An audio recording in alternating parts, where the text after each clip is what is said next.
So tonight we are considering the subject memorial stones. Yes, very, very interesting one. And we'll be reading the book of Joshua chapter 4 verse 19 all the way to 24. That's a little later on, but let me just give you a brief of what we'll be discussing.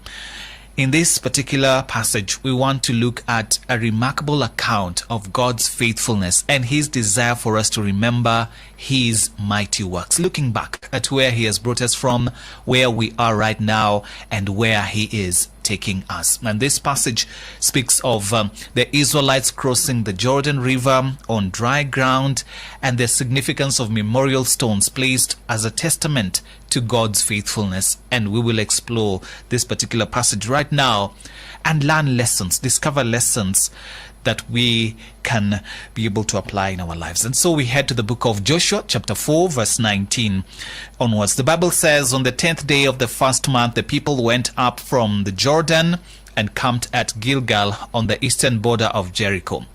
And Joshua set up at Gilgal the 12 stones they had taken out of the Jordan. He said to the Israelites, in the future, when your descendants ask their parents, what do these stones mean? Tell them, Israel crossed the Jordan on dry ground.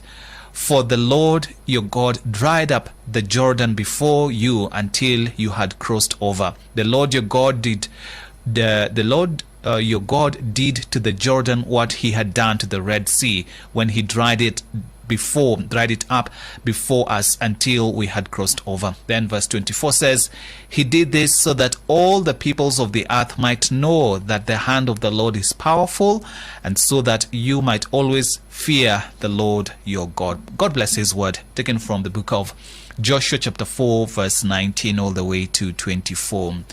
And so a number of issues to reflect on tonight as we look into this passage. Three things. Number one, remembering God's faithfulness. As the Israelites crossed the Jordan River, Joshua instructed them to set up 12 stones as a memorial.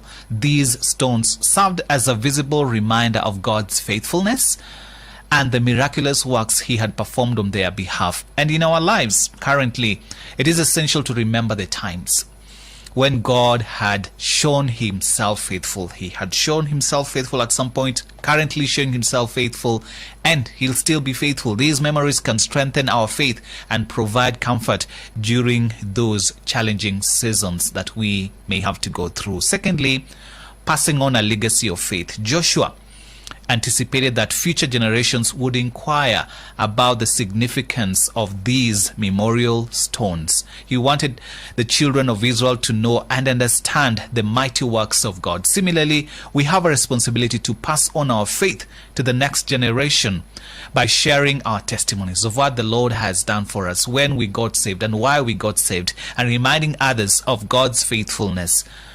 We inspire faith in those around us and leave a lasting legacy. Thirdly, the power of God's hand.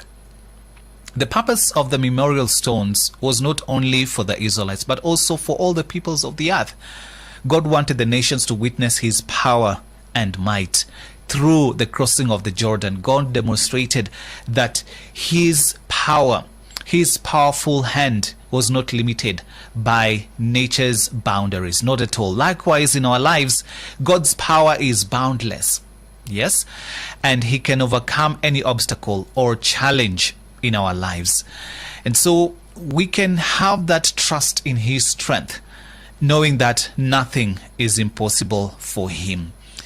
And every other moment, as we conclude tonight, let us be reminded of this. Reflect on the memorial stones and the lessons that they teach us. Those milestones that God has enabled us to achieve.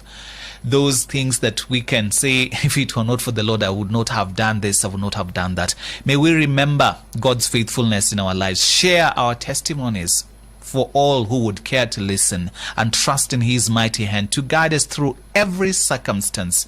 Just as the memorial stones stood as a testament of God's faithfulness for generations, may our lives be living memorials, pointing others to the powerful and loving God that we serve.